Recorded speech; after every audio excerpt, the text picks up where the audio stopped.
Gandalf spent 60 years watching hobbits. Not casually, not as a curious traveler bringing fireworks and trinkets. He was studying them, observing which families had which qualities, which individuals showed signs of the unexpected strength that hobbits could possess when tested. According to the Fellowship of the Ring, he'd seen generations come and go, noting everything with the careful attention of someone who knew, someday, somewhere, the fate of Middle-earth might depend on what he learned. And then, when the moment came, when the One Ring resurfaced and every being in Middle-earth, elf, man, dwarf, wizard, stood ready to claim it, Gandalf looked past them all and chose a hobbit. Not just any hobbit. Frodo Baggins. You know the story from the films. Frodo inherits the ring. Gandalf tells him it's dangerous. The Council of Elrond happens, and Frodo volunteers. Simple, right? Except it wasn't simple at all. Because what the films can't show you, what most readers miss even in the books, is that Gandalf's choice of Frodo was the culmination of a 6-decade intelligence operation. A test that Frodo didn't know he was taking.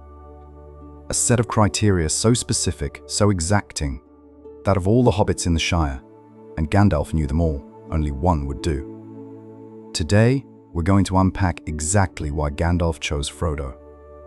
Not the surface reasons. The real reasons. The ones buried in Tolkien's text. The ones that reveal how deeply the professor understood both heroism and theology. We'll explore Gandalf's divine mission from Valinor, and why it made hobbits his perfect agents. We'll examine the specific qualities Gandalf was searching for and why Frodo possessed them when even Bilbo, the ring's previous bearer, didn't quite measure up. We'll look at the moment Gandalf knew his choice was right, and trust me, it wasn't what you think. And we'll discover why this choice, this single decision to entrust the ring to the least likely person imaginable, represents one of Tolkien's most profound statements about power, corruption, and what it truly means to be a hero. Because here's what Tolkien understood that most fantasy writers miss. The ring couldn't be destroyed by strength. It had to be destroyed by weakness. And Gandalf spent 60 years figuring out exactly what kind of weakness Middle-earth needed. Let's start with something the films barely touch. Gandalf isn't just a wizard. According to Unfinished Tales, Gandalf, along with the other Istari, was sent to Middle-earth in human form by the Valar themselves in the Third Age. His mission? To contest the will of Sauron. But here's the twist that changes everything. He was forbidden to reveal himself in his full power. Forbidden to seek to rule. His task was to advise and persuade men and elves to good, and to unite the opposition to Sauron. Think about that for a second. Gandalf is essentially an angel, a Maya, same order of being as Sauron himself, stuffed into an old man's body and told, "Go stop the Dark Lord." But you can't use your actual power.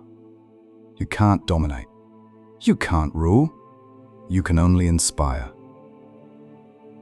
It's like sending Superman to fight Lex Luthor but making him keep the Clark Kent glasses on the whole time. Now here's where it gets brilliant. Unfinished Tales tells us explicitly. The Istari were not permitted to match Sauron's power with power, nor to dominate by fear. Gandalf's task was to kindle hearts to courage and wisdom, to find and guide those who would resist darkness of their own will. Of their own will. That's the key. Gandalf couldn't create heroes. He could only find them, and then nurture them, guide them, help them become what they were capable of becoming.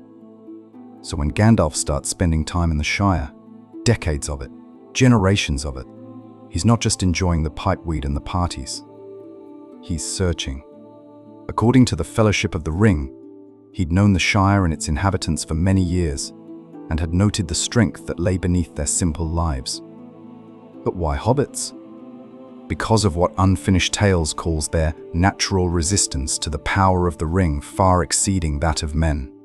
Hobbits could withstand the ring's corruption better than any other race, partly because of their simple natures and lack of great ambition, partly because of something deeper, what Tolkien describes as a quality of endurance and courage that could withstand darkness, But here's what makes my brain itch with delight. Gandalf understood something even the other wise didn't fully grasp. According to The Return of the King, the quest was not a task for the mighty or the wise. Gandalf understood this from the beginning. The ring would corrupt power and wisdom, turning them to its own ends. What was needed was something the great ones did not possess, the humble courage of those who desired no dominion. No dominion. That's the secret. The ring offers power. Gandalf needed someone who didn't want power. Not someone strong enough to resist wanting it. That's Boromir's tragedy. That's Galadriel's terror. But someone whose fundamental nature made power itself unappealing. And where do you find people like that? In the Shire? Growing vegetables, smoking pipes, complaining about the weather, living lives so thoroughly ordinary that the very concept of dominion would seem absurd to them. This is Tolkien at his most subversive. The salvation of Middle-earth doesn't come from Gondor's armies, or Rivendell's wisdom, or Lothlorien's magic. It comes from the people who want nothing more than a second breakfast and a comfortable chair. But, and here's where Gandalf's 60-year observation project becomes crucial, not all hobbits would do. So Gandalf knows he needs a hobbit. But which one? The Shire in Tolkien's era had thousands of hobbits. And Gandalf, according to the Fellowship of the Ring's prologue, had wandered among them for years, noting which families had what qualities, which individuals showed signs of the unexpected strength that hobbits could possess when tested. This is where it gets properly fascinating. Gandalf wasn't just looking for hobbit qualities, the natural ring resistance, the lack of ambition. He needed something more specific, something rarer. Let's work through his criteria, because Tolkien actually gives them to us, scattered through the text like clues. First criterion: the capacity to imagine beyond the Shire without losing hobbit nature. According to the Fellowship of the Ring, Frodo was perhaps less inquisitive than most hobbits about the outer world, and content with little knowledge beyond the bounds of the Shire. Yet he had a thoughtful quality that set him apart. Bilbo had taught him much of lore and letters, and he had read many of the old tales and songs. This is a delicate balance. Too much curiosity about the wide world, and you lose that essential hobbit simplicity that resists the ring. Too little, and you lack the imagination to understand what you're fighting for. Frodo had both.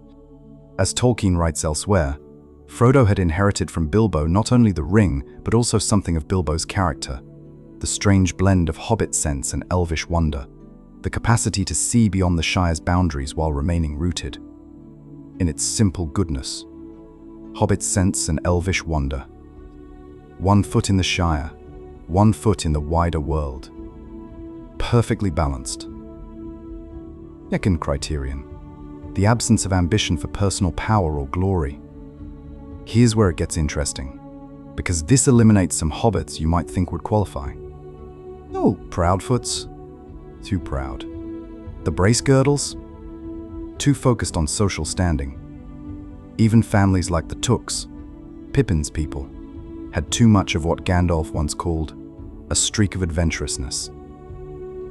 Adventure is fine, but wanting to be adventurous? That's a form of ambition. The ring could work with that.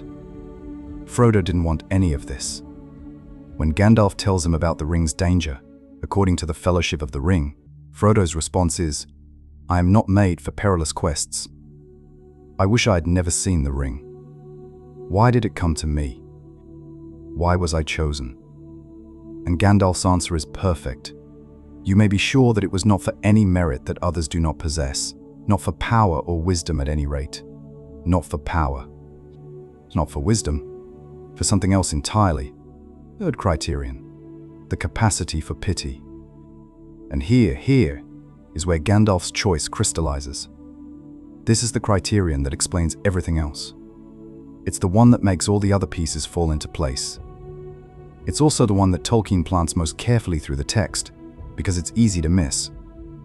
In the minds of Moria, after Gandalf falls and the Fellowship believes him dead, the hobbits are devastated. Frodo is inconsolable. And as they stumble through their grief, they're captured by the Uruk-hai. In the Two Towers, during Frodo's capture and torture by the orcs, there's a revealing moment when Frodo has a chance to take Gollum captive and demands that his captors tell him what Gollum wants. But it's earlier, in the Fellowship, where Tolkien shows us the real test. Frodo learns about Bilbo finding the ring. He learns that Bilbo showed mercy to Gollum, didn't kill him when he had the chance. And here's what Tolkien writes. Frodo was struck by Bilbo's words. "So Bilbo lied to you," he said, troubled. Gandalf smiled.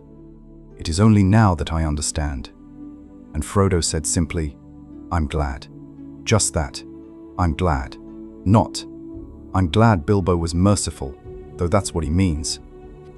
But the simplicity of it, the way Frodo grasps in that moment that pity, mercy, the choice not to kill the wretched and powerless thing, mattered more than victory. Gandalf's response to Frodo's realization is crucial. When Frodo admits to Gandalf that he sometimes wishes Bilbo had killed Gollum, wishes he'd never taken the ring, Gandalf says, "So do I. And so do all who live to see such times. But that is not for them to decide. All we have to decide is what to do with the time that is given us." But earlier, when Gandalf is reflecting on the whole affair, on Bilbo's choice to spare Gollum, he says something that reveals his entire strategy. Behind that, there was something else at work, beyond any design of the ringmaker. I can put it no plainer than by saying that Bilbo was meant to find the ring, and not by its maker. In which case you also were meant to have it. And that may be an encouraging thought. Encouraging. Not because it means Frodo will win, but because it means that whoever chose this path, Gandalf, Bilbo, Frodo, chose it in alignment with something deeper. Something beyond the ringmaker's power. That deeper thing is pity, mercy, compassion, the unwillingness to kill the desperate and destitute. Gandalf understood that pity, real, costly, unconditional pity, was the only thing that could destroy the ring. Not because pity has some magical property, but because the ring is the physical manifestation of the desire for dominion. Power without mercy. Control without compassion. Domination without limit.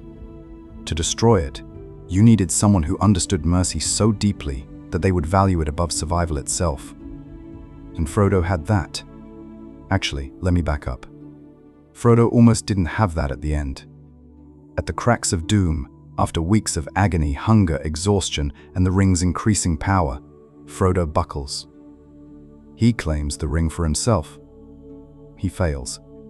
But in that moment, Gollum, whom Frodo had shown mercy to, whom Frodo had defended to Sam, whom Frodo had fed and guided, Gollum attacks. And in the struggle, the ring falls into the fire. Tolkien's text makes it clear. Frodo did not destroy the ring through strength of will or moral triumph. He failed, and yet the ring was still destroyed, through the consequence of mercy, through Gollum's obsessive need to reclaim what Frodo had shown him, through the fact that Frodo, in his failure, had still, through all those impossible miles, through Shelob, and that choice, that merciful choice, destroyed the ring in the end. That's what Gandalf knew. That's what he was looking for. Not a hero who would be strong enough to win, but someone who was good enough, kind enough, merciful enough, that their failure would still lead to victory. That's why not just any hobbit would do. That's why not even Bilbo, for all his hobbit nature and his learning, could carry the ring to Mordor. Bilbo showed mercy to Gollum, yes. But Bilbo, the adventurer, the Took, wanted the ring at the end. He was tempted by its power, by the promise of extension of life, of relevance. Frodo would have wanted the ring too, of course. The ring's power is too great. But Frodo would want it for a different reason than Bilbo. He would want it out of desperation, out of the crushing weight of the quest, out of loneliness and burden. And even in that desperation, Frodo showed mercy to Gollum. That's the difference. That's what Gandalf saw. Bilbo had mercy but not desperation. Frodo had desperation.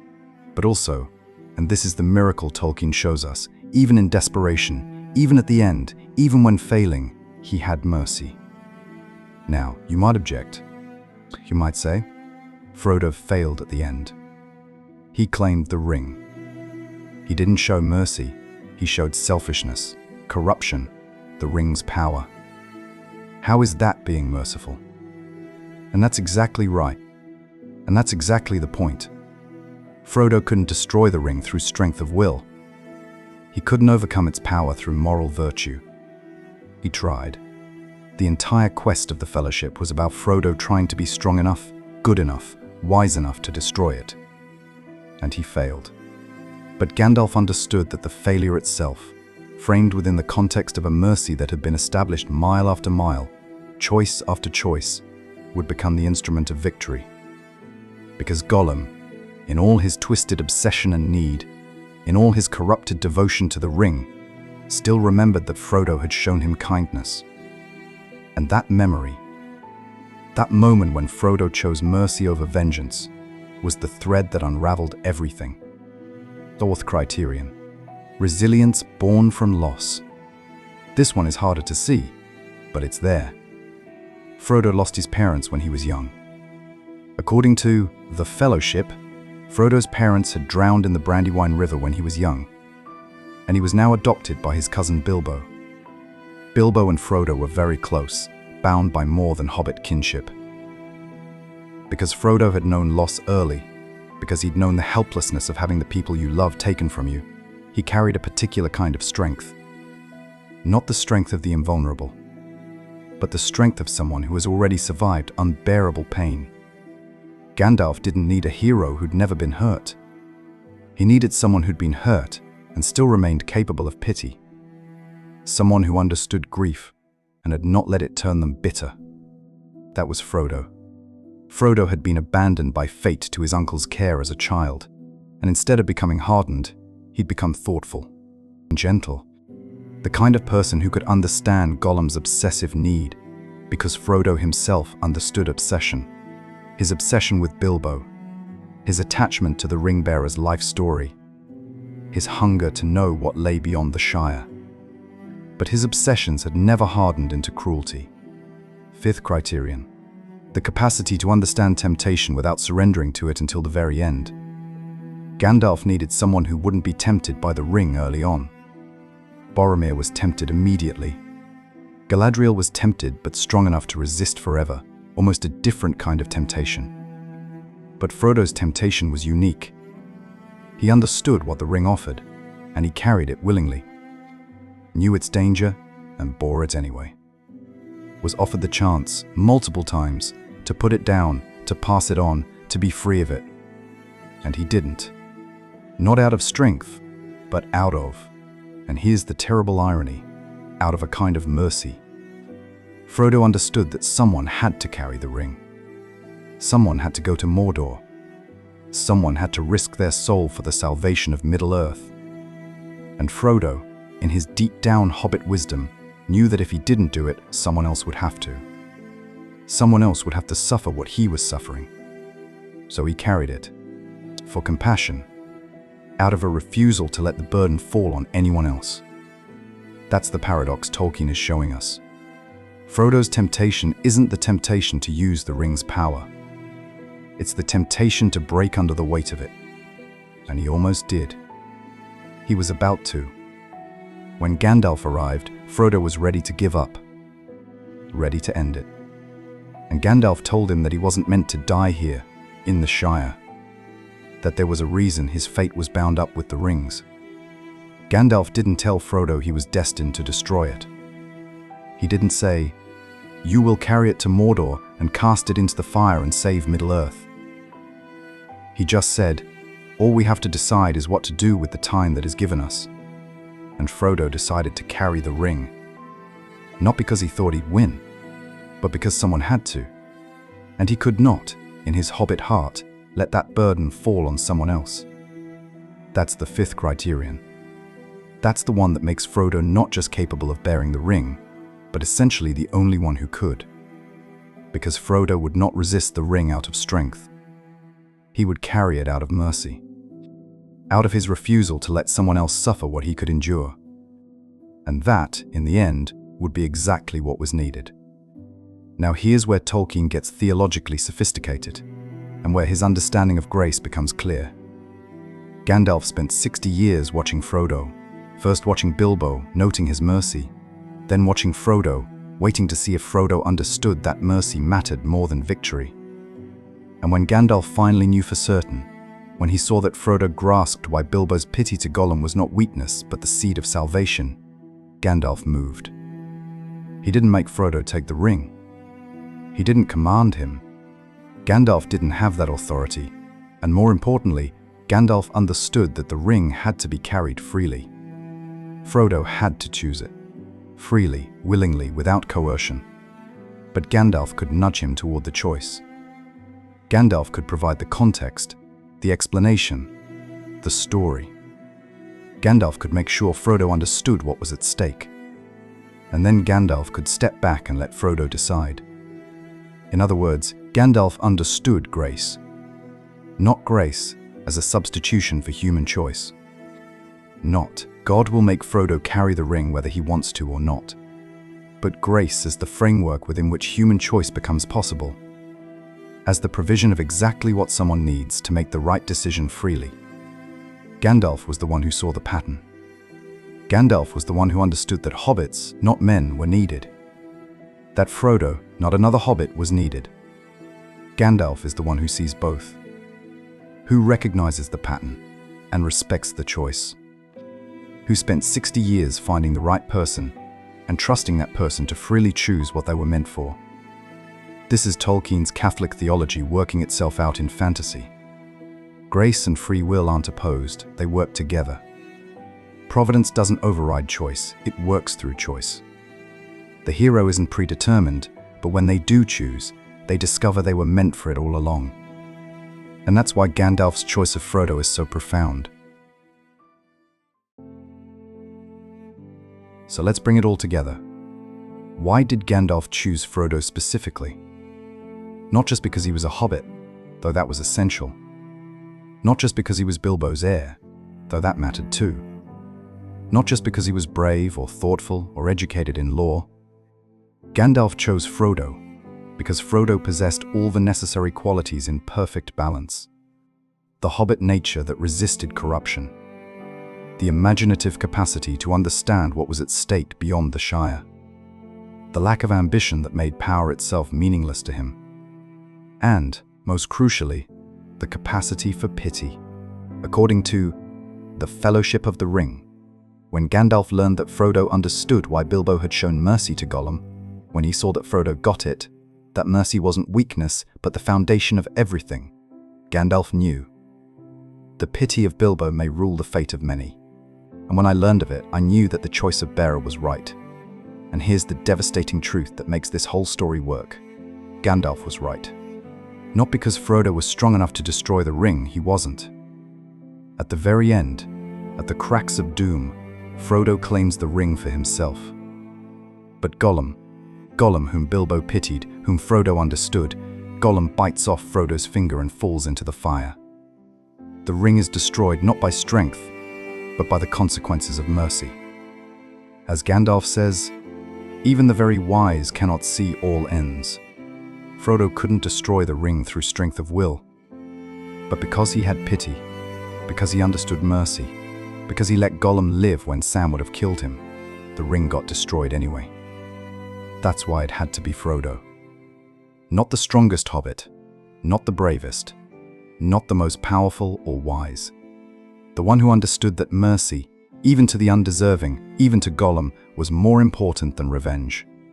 And Gandalf, with his angel's sight and his 60 years of careful observation, knew. So the next time someone tells you Frodo was just lucky, that he stumbled into being ring-bearer by accident, you can tell them the truth. Gandalf spent 60 years preparing for this moment. He watched. He observed. He tested.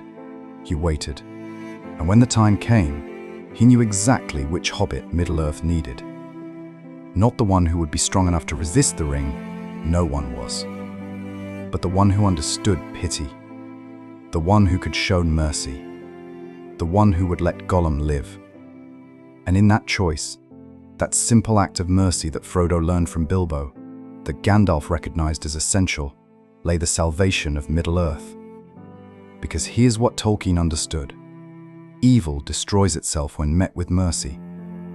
Power corrupts absolutely, unless you give it to someone who doesn't want power. And the greatest heroes aren't the ones who are strong enough to win. They're the ones who are good enough to lose and still choose mercy. That's why Gandalf chose him. That's why the story works. And that's why, after all these years, we're still talking about a story where the fate of the world depended on whether one small hobbit could show pity to something that deserved death. Tolkien didn't just write a fantasy story. He wrote a meditation on grace, on free will, on the power of mercy to defeat evil when strength cannot.